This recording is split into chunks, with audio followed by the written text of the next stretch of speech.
Welcome to another episode of Million Dollar Stories, where we get to interview authors from all over the world. I love talking to authors because they have the courage to take their thoughts and their stories and their lessons and put it down into a book and share it with the many, ultimately changing their legacy and destiny in the process. And if you want to write a book out there, check out Dream Starters Publishing. We can help you out with wherever you're at in the process.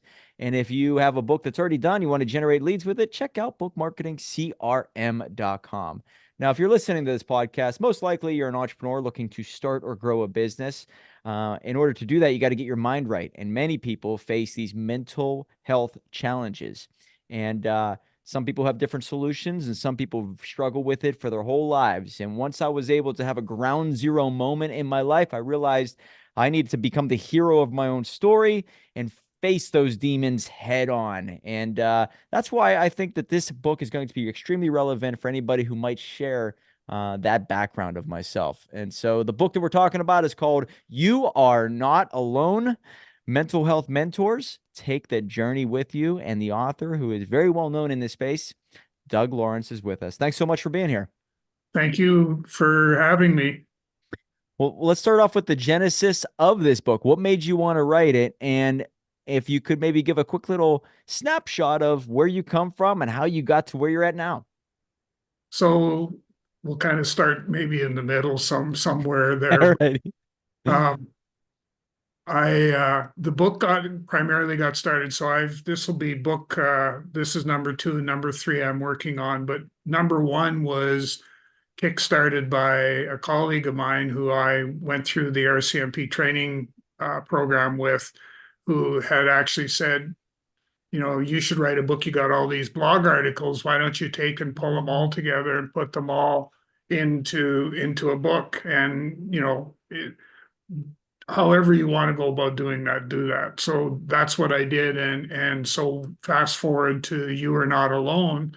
It was somewhat of a similar storyline in that it was people came to me and said, we're going through all kinds of different things. We're dealing with, post-traumatic stress, we're dealing with grief, and we're just not sure. Is there some tips, tricks, things that you can share with us to help us on our healing journey? And so as a result, hence, You Are Not Alone, I sat down and started to write, and kind of surprised myself how how how much or how badly I actually needed help myself in order to be able to move forward. And you had, one of the things I guess that I should also mention is I'm a retired Royal Canadian Mounted Police officer. So I served in the police force for 25 years, bounced all over, had all kinds of traumatic situations, events, and that I had to deal with at the time, and then also I had to deal with after. And right from the point of, well, just all kinds. I The one that I typically would share with some people is that I was in a small rural community and was part of the community as well. And we had put together this men's hockey team that was going to go down the highway and going to take on the neighboring community.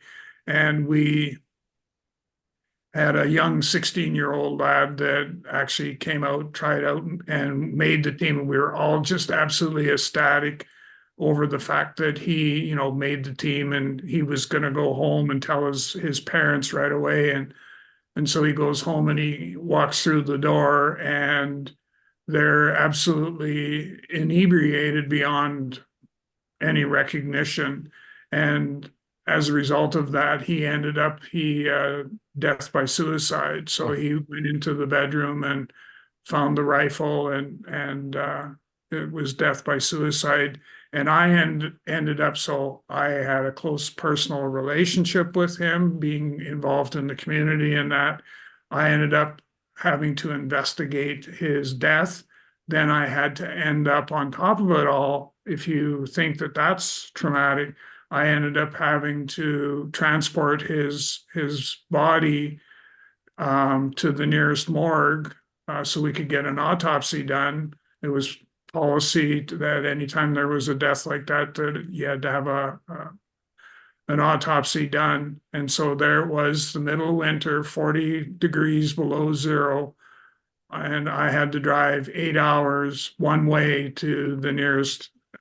And anyhow, the story goes on from there, but that's an example of some of the trauma that I've went through. And as a result, that I ended up with post-traumatic stress myself. And I'm I'm coming out of that cave, and I lost my wife to cancer in 2021. So then I've been plummeted back into another cave, but now this is one that deals more specifically with the trauma that you go through when you're grieving the loss of a loved one.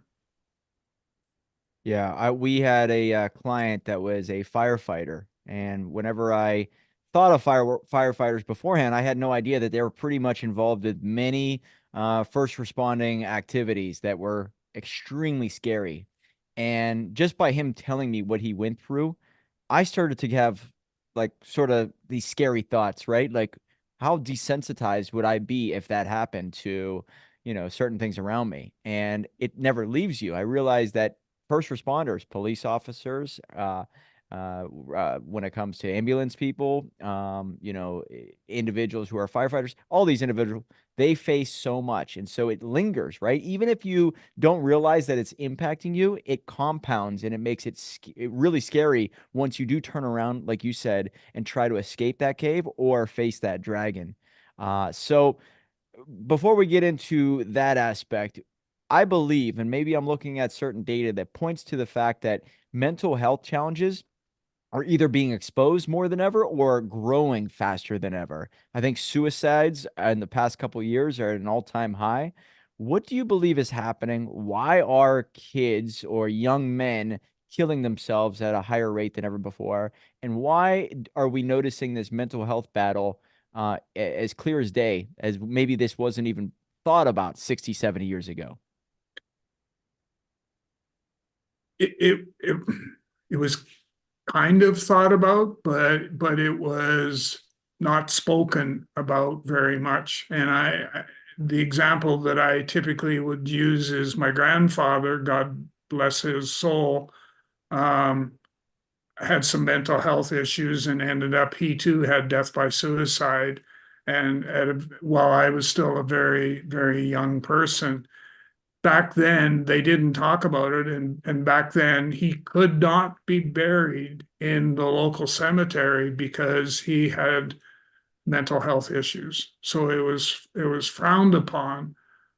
So every year I make the trip back up to the old homestead, and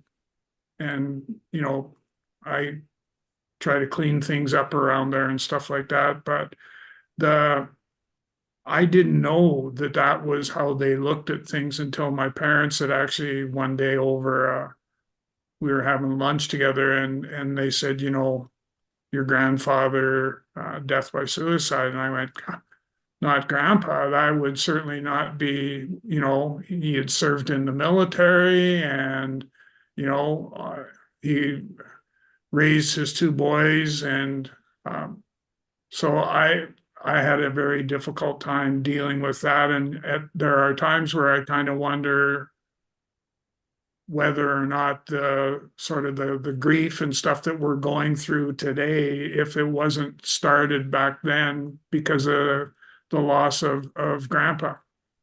You kind of wonder. Yeah. Yeah, you start to see how dots connect potentially. And then also you might see it in certain people that never really diagnosed it, right? They just said, oh, well, you know, he was depressed, right? But now you're starting to see maybe there is a lot of writing on the wall prior to the really dark days. And maybe I don't know if this is happening where you're at, but I see kids being prescribed antidepressants at 5, 6, 7 years old. And I'm thinking to myself, I don't know if that's the answer because you're playing with kids' minds at a very young age. In my opinion, it isn't the answer. And then the aspect of religion, like you said, they weren't even buried in the same cemetery. I think because spiritually, they say you will never see the hand of God if you killed yourself. and you're playing God by removing yourself from earth. And so I believe you're talking about a moral decline, spirituality decline. Not many people are believing in God like they once did, but also you have a total increase in pharmaceuticals. You add those two together, I think it's bound to happen. So, do you believe in what I'm seeing too? That's a bad combination. Well, I'm not a huge fan of medication, especially when it comes to dealing with the mental health space, because if you talk to anybody who is experiencing or going through a healing journey mental health wise, all they want is somebody to listen and hear.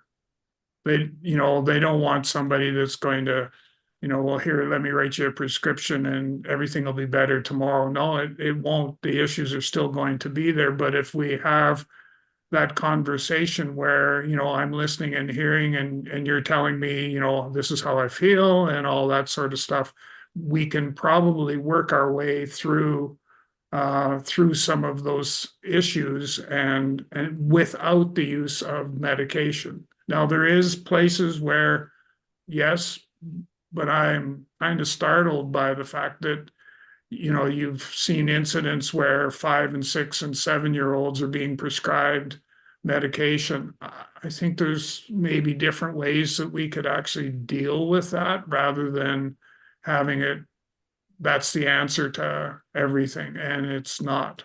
Hmm. Now, in your book, I'm assuming you have some strategies and ways of helping people get through this.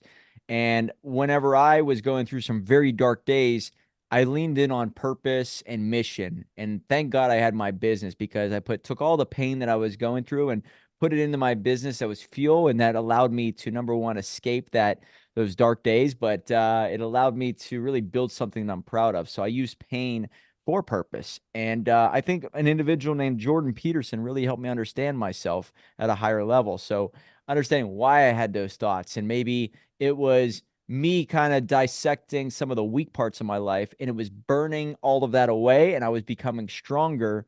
Because I was starting to ask very, very deep and scary questions, getting very scary answers. Oh, I was the fault. I was the cause of all this. Oh, I am drinking because I need a distraction in my life to take me away from maybe something that I need to be focusing on. So I started to take more accountability. And I always say maybe a man is built for struggle, but understanding that if tie a very strong purpose to your life, you can run through fire and you can slay dragons. But is that a part of your remedy? I mean, I'm assuming it fits many people, but maybe not everyone. So what do you say? Well, I've been through the alcohol trip. I would come especially when I was stationed in the northern part of the province that I was working in, and I would go out on a call, and it would be something like, even if using the example that I gave of the young lad, I'd come back to my trailer that I lived in and go to my cabinet that I had. It was basically a liquor cabinet, and I'd haul out a bottle of Scotch whiskey, twist the top off, throw the top away, and I'd drink it until it was gone. And then I would try to convince myself that I had just solved all my problems, when only all I had done is compounded them and made them worse. Oh, yeah, it was a mask, but it was even making it worse. That's a good point. So the big thing is that you don't need alcohol. You don't need prescription drugs. There are, like I said, there are places for them, but to get yourself hooked on those, there are better paths for you to follow. And, you know, the that's why you are not alone, that's the whole story behind it, is that you don't have to, if you are experiencing problems today with your mental health and the journey you're on is a struggle, you don't need to turn or resort to any of those things. All you need to do is reach out and say, I need help. That probably lends to chapter 3 and chapter 4 of your book. What is a mentor? And then finding a journey mentor. Tell us Yeah. about that. So, well, that's been sort of my quest, for lack of a better choice of words, is to be able to get people to accept and, well, understand and then accept the fact that if you can tap into mentoring someone who is a good mentor, that they're going to be able to help you on your journey and stuff like that. And as an example, when it comes to entrepreneurs, one of the things that I do that a lot of other mentors may not is I do what I call is a scan of the individual's kind of a scan of the body to sort of be able to say, okay, are there any telltale signs here that I need to be concerned about? And I've actually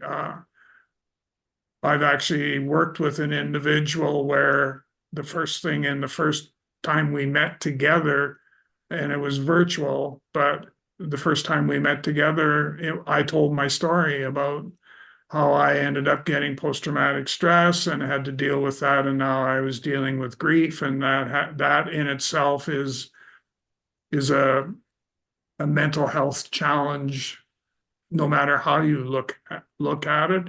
And soon as I had told my story, it created that safe place for this individual to have a conversation. And they opened up and said, I feel better, because you shared something very personal. I want you to know that I too have been diagnosed with 4 different mental health issues. And I struggle some days with having my business, and I'm not sure which direction I should go and all that sort of stuff. So they were experiencing as an entrepreneur, they were experiencing their own kind of mental health challenges that needed to be addressed in order for them to be successful. Hmm. And I'm assuming after, yeah, like you talk about the workplace in this book quite a bit. The turnover, is it because people lose that drive or sense of identity, or they feel like they don't belong anymore? They feel like the outsider, and if they don't know themselves, they don't know how they can help others, I think. So there's a huge amount of turnover based off of mental health. So can you explain that? Well, it's the big thing is that, and I take a look back at us males where, there's the stigmatism that to identify yourself as someone with mental health issues is a sign of weakness. And I would suggest that that can spread into at an organizational level as well. And the sad part is that a lot, if not most organizations, do not have a support structure in place to help people that are on a healing journey, that are trying to deal with, post-traumatic stress. They're trying to deal with the grieving the loss of a loved one, or any kind of a loss for that matter. They're going through and they're struggling with that. So, the big thing that organizations need to be able to do is, you need to be accountable for setting up that support structure that's going to help your employee or employees to be able to deal with stuff. And you need to do that sooner rather than later. You have a lot of stats in this book, and I'd love to hear if you have anything at the top of your mind without, I mean, doing too much research. But what's it say here? Close to 800,000 people die due to suicide every year, which is one person every 40 seconds. Yeah. Unbelievable. What is going on? I mean, and so we have more than ever, right? It's crazy how we have all the social media, the AI, the tools, the bells and whistles, the cars. And it seems like the more we grow as a society with all the hoopla, people are becoming less and less happy, less and less satisfied, losing control of themselves. And maybe it's all connected, right? Social media, how the culture is treating this whenever it comes to, giving individuals pharmaceuticals at a very young age, not taking responsibility to some degree, the identity crisis that you're seeing at a mass scale. Are you a man? Are you a woman? Are you both? What are you? There's so much unclarity, and it's just leading to confusion. So in my opinion, maybe this is being done on purpose to keep people lost.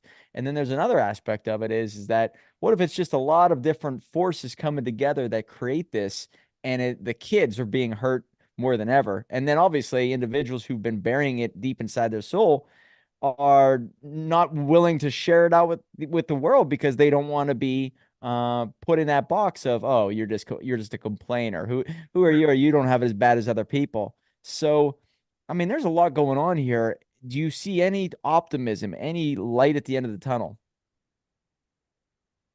I not a lot, to be truthfully honest. I think we've still got some darkness that we have to overcome. Uh, and the thing, you take a look at all the things we've been talking about, we haven't factored in the impact that COVID had on, Oh, yeah. so people that are like myself, very much relationship driven. I need that time to go and grab a coffee in a coffee shop with somebody and just have a nice conversation and stuff like that. And COVID took that away. And so now I'm grieving the loss of all of those relationships and dealing with that. And then you have, you know, COVID was identified as a pandemic. How come mental health isn't a pandemic? How come we're not dealing with that? Cancer is either the leading or second most leading disease that is resulting in a loss of life. How come that's not identified as a pandemic? So there's all these other factors, like you've mentioned, that are starting now to get a bit of recognition, but not in the manner that I think they need to be. I think they need to be elevated to a pandemic level where we start to spend more and more time trying to, I would like it where people don't feel threatened to come out of the closet, as I call it, come out of the closet and ask for help. I like how you put this phrase journey mentor. I think mentorship is crucial. We talk about the hero's journey quite a bit on this podcast. And, in order to win the battles, slay the dragons, you need a mentor. And so it doesn't matter if it's going to be making $1 million or just to feel better about yourself and where you're going and maybe having more clarity. That probably can help you escape that cave. And I love how you put that. It's very much like Plato's allegory of the cave. Once you escape it, it's almost like your moral obligation to go back down and try to get other people out too. So, um, yeah, I think that's huge. Now, when it comes to some tips or strategies, in my opinion, maybe you have the mentorship, but there's some things about taking inventory of your habits. Like you said, you were drinking. Taking that away might give you some type of look in the mirror moment that helps you start to fix yourself or start to take inventory and give you more self-awareness. So whether it's creating good habits, I mean, I've heard that, 35 minutes of exercise per day produces enough dopamine in your brain that you're going to automatically feel better no matter what depression state you're in. And then I've also heard, and this is pretty wild, but reading and writing on a consistent basis gives you more clarity, which also fires more dopamine in your brain. And then that helps you fight depression. So, any other tips and strategies outside of getting a mentor and taking inventory of your life and maybe some habits slash bad habits that you're applying? What would you recommend? Well, and that you've raised a good point with the habit sort of storyline in that the fact that if you have habits that are not conducive to, let's call them positive habits, that I read a book and it just has resurfaced again here not too horribly long ago. But if you have habits that you want to change, you have to replace them with something else, Mm-hmm. right? So um, I was drinking and I had to replace that with something else. And as it turned out, it ended up being the relationship that I developed, resulting in getting married to my wife Deborah. Um, that helped me deal with the drinking, and because now I had somebody that I could have that conversation with to be able to say, you know, without kind of getting into the details down in the muck and that of what had taken place and all that sort of stuff. It was just having somebody to be able to say, this is what happened and this is how I feel. Is that, am I normal? Am I okay? Or is there something really truly wrong with me that I need to fix or get fixed? So, there were those pieces, but the most important thing that I have seen and that I practice with my mentoring is the listening and hearing. So the effective communication part, the listening and hearing uh, of, sitting down with somebody that's going through and experiencing, mental health issues and challenges like that. As a takeaway from our show today, if you do nothing else but number one, when someone extends their hand and says, I need help, that you reach out and you say, I am here to help you. And you do so. Number two, you do not tell them or you try to fix. What you need to be able to do is listen and hear from a place of being non-judgmental. You want to be able to, just listen and hear. And I know I have found that I've had immense success working with individuals if I stick to that roadmap, and that I not judge them, and I encourage them to come out of the closet, and I encourage them to try and help others as well. So you can help yourself, but you can also help others as well. Hmm. Now, there's an individual who works on our team, and she was my first hire, and she's still with us. 2017, she joined our company, and I remember her saying that she was going through some really difficult things at home. And once she was with us a couple years, she was really comfortable with opening up to me. And she said she was going through many mental health challenges, specifically because of her environment. And once she was able to escape that environment and move into her own place, she was able to really gain control of her life, and you could just see her start to flourish in business. And then we had a really tough conversation one day, and she said, you have no idea how much this job gives me meaning and purpose to my life. So being able to escape my environment and finding something that I can latch onto, that I could pour my energy into, really did set me free. So environment and career, I think, very crucial to mental health. So anything you could say about that? Well, and the other part that's important is that you provided her that safe place for her to have a conversation.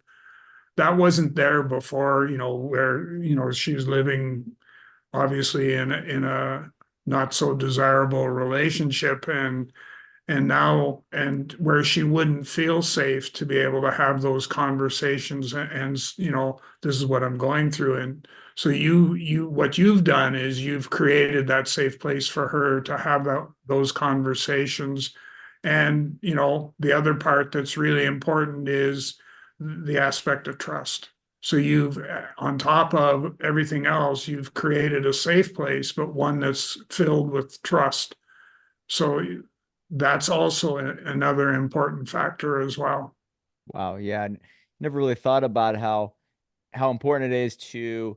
I mean, it was, and by the way, in the early days as a leader of the company, I was not a great leader. So I don't know if I really instilled that trust. Like you could tell me anything. I was more of like, are you getting the work done? That's all that matters. But as time goes on, the relationship was built up. There was such a mutual respect at a certain point. Then the trust was there. So I don't know if I did it because I was like focusing on it, or I was able to just develop as a leader, and because I realized self-development, my own self-development was so crucial. So the more I grew as a person, the more I was able to understand how important it was. So it doesn't happen overnight, but self-development is really where it all starts, because I would never have been able to really give her that assurance that, hey, no matter what you say, you're okay here, right? So it doesn't happen overnight, but it is something that's part of the evolution, I think, of the entrepreneur. Well, it is. And, the other aspect of that is that who wins in all of this? If you had to take a look and sort of talk about, winners and losers and stuff like that, the organization, your company benefits from the Bingo. efforts, right? Yeah. From the benefits that you of you spending time and helping, the employee feel safe in the workplace and stuff like that. It's your culture is one that's going to attract people to come to your organization to work. And for those that are there, it's going to give them a reason to stay rather than jump ship and go someplace else. Damn good point. You're right, because it's like who really wins? Obviously, yeah, the company, the person, and the clients. Which, if you have all three winning, it's going to be like a fun atmosphere to be a part of. So yes, the company does win. And I've heard this great quote, and you've probably heard it before, but if you want better workers, help them become better people. That's it. And That's it. so it starts with the self-development rather than the career development, and it all connects it eventually. Well, that's a really good point because the definition that I live and die by as far as mentoring is concerned is a two-way trusted relationship where both the mentor and the mentee learn and grow together on a personal and professional level. Mm-hmm. Case in point, this individual and myself, we're going to see Jordan Peterson in Pittsburgh, Pennsylvania. So I got a ticket, and she's going to go with me because I want her to. She's like, "Oh, I love Jordan Peterson." So a team member and myself going to see Jordan. Are you a fan of Jordan Peterson and what he says? He's a clinical psychologist, very well known. And he's from Cali. Yeah, he's from Canada. So you probably know him really well. I know of him, Uh, yes. yeah, yeah, he's from Canada, so yeah, I figured there's Yeah. some type of crossover. But do you like his work? Are you familiar with it to a high It's, degree? yeah, I am definitely. And you're going to have it's going to be a time well spent for the two of you to go and hear him. So Yeah, it's great. Yeah, I can't wait. He doesn't travel too often to Pittsburgh, Pennsylvania. That's where I'm located, so we're really looking forward to it. But you talked about culture, and I really want to touch on this. I think that you just saw what happened with the FTC. I don't know if you're familiar with this, but the FTC just banned non-compete clauses. And there's all kinds of blogs and articles and news reports being created about how now culture is even more important because companies can't lock people down with non-compete clauses. And I've always hated non-compete clauses, but I'm totally against them. It just shines on, hey, when somebody has free will, you really got to create a great culture for them to want to be there. Not that they have to be there, they want to be there, they want to work. And so, if somebody's out there building a business, how would somebody create a great culture, in your opinion, and to make it a very safe zone slash very trustworthy experience for individuals to come and work at? What would you recommend? well, what you've touched on is actually something that's actually quite interesting because when I was back working in government in this one particular area of government, always used to get very upset when an employee would give notice and say, we're moving on to another opportunity. And I used to say, that's great. That's fabulous news because now somebody says, well, where did you work before? Oh, I worked at company A. Oh, oh, and you're leaving? Well, yeah, I found an opportunity. It wasn't that they couldn't provide it, but they didn't have that opportunity available at the time. And the other aspect of that was to talk, to the leaders in the organization who saw this as a detriment. And I tried to convince them that they needed to look, if you're going to market your organization, here's the best way to do it is you have employees that you spend time, you get them up to snuff, and now they're marketable and other organizations come and steal them away. That's a positive thing. That's not something you need to look at from the other aspect. Yeah, so look at it as a positive, right? I think that if you can make it as easy as possible for people to say yes, I want to work there, or no, I want out, you are having them deselect you from their life, right? If you put your personality on display, very much like Dr. Joe Dispenza says, your personality creates your personal reality. You want to make it as easy as possible for people to say yes or no to you.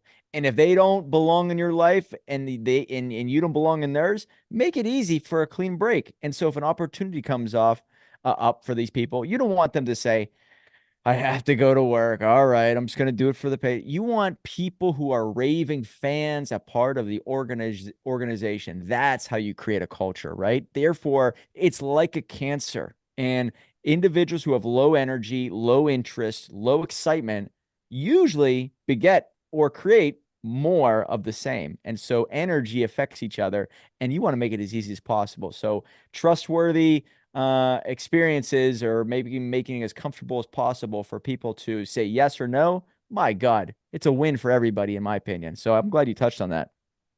So I've done a bit of culture work, and I do it based on the premise of two questions. The first question I get employees to answer is, can you describe the culture that your organization has in 3 words? And Hmm. the second piece is, if you could change any 5 things in the company today, one of which cannot be firing somebody, what would they be? 3 words to describe the culture, and what are 5 things you would change about the company without firing somebody? Yeah. What do you usually see in those? What have you heard? What's the common theme? A lot of it is leadership driven. It's a lot of it is the aspect that people say, well, if we had decent leadership, um, we'd be a lot further ahead. And my response back to that is, so then what are you going to do to change that to make it better?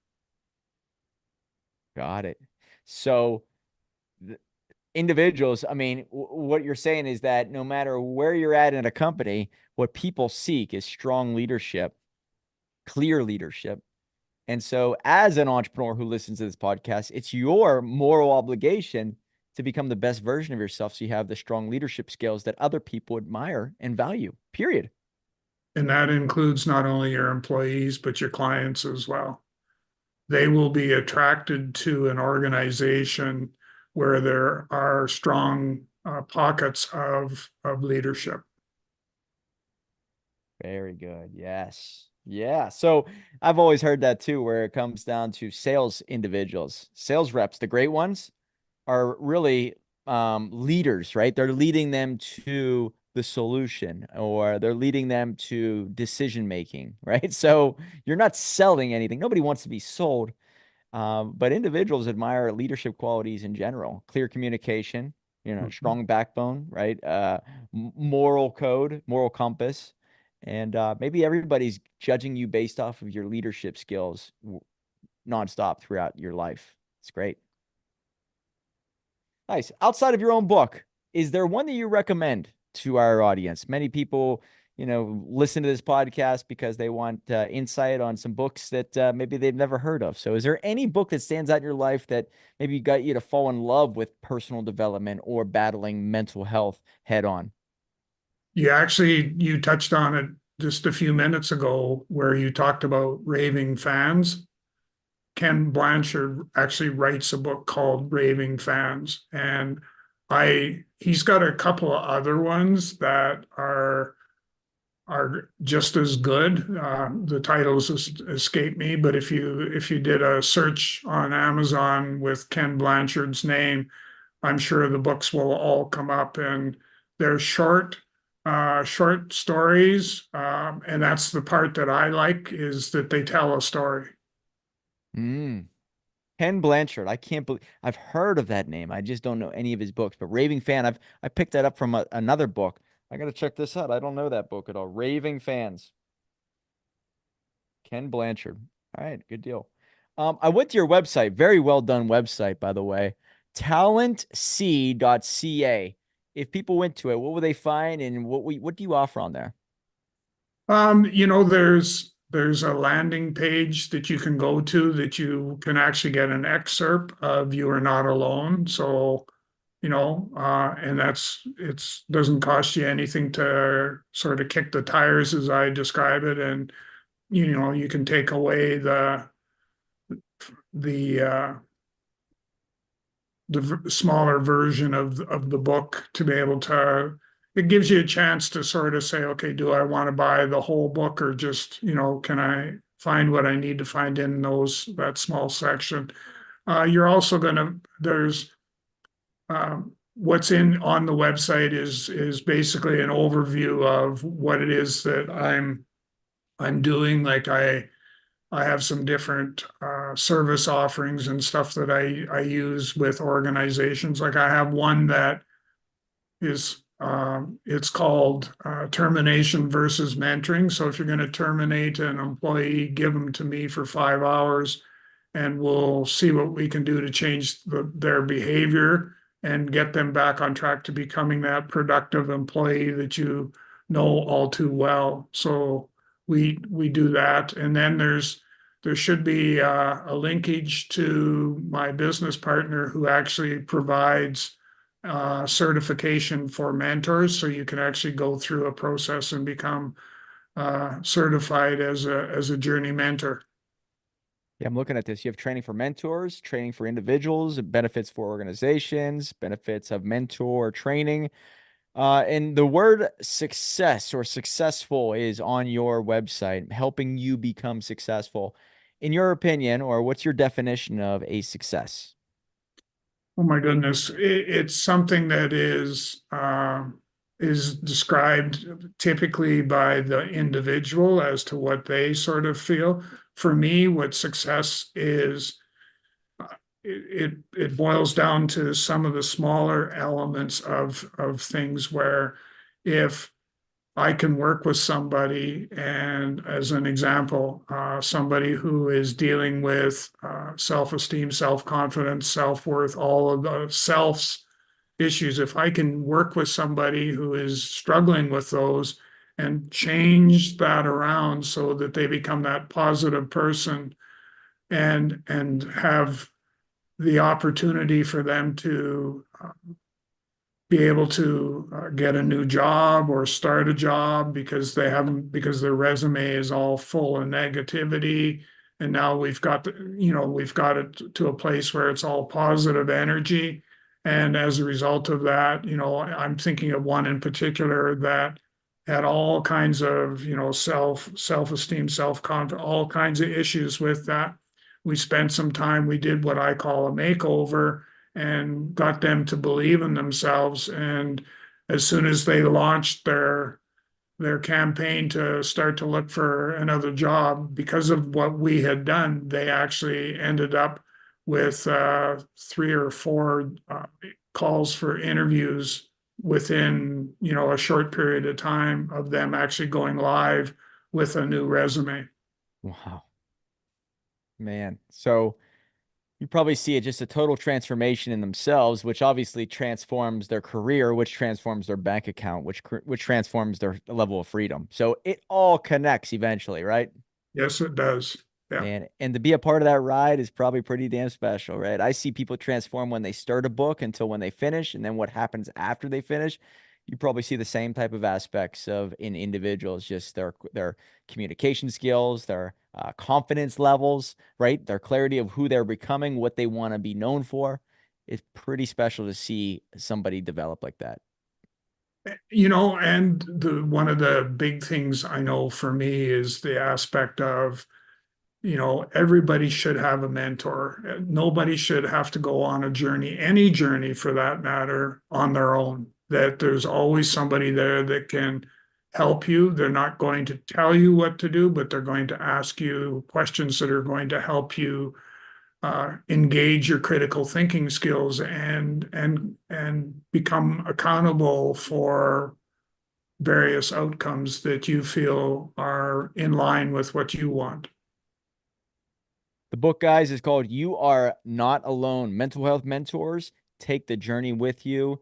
Just came out a couple years ago, and I think it's very relevant. Whether you're fighting PTSD or maybe you're dealing with some substance issue or any type of identity crisis, or maybe just clearing up some of that confusion in your life, check out this book and get in touch with Doug Lawrence. Easy to find website, talentc.ca on the web. So you can find his social media there, and there are many resources on the website. So, Doug Lawrence, thanks so much for being here, man. I really appreciate you sharing your message.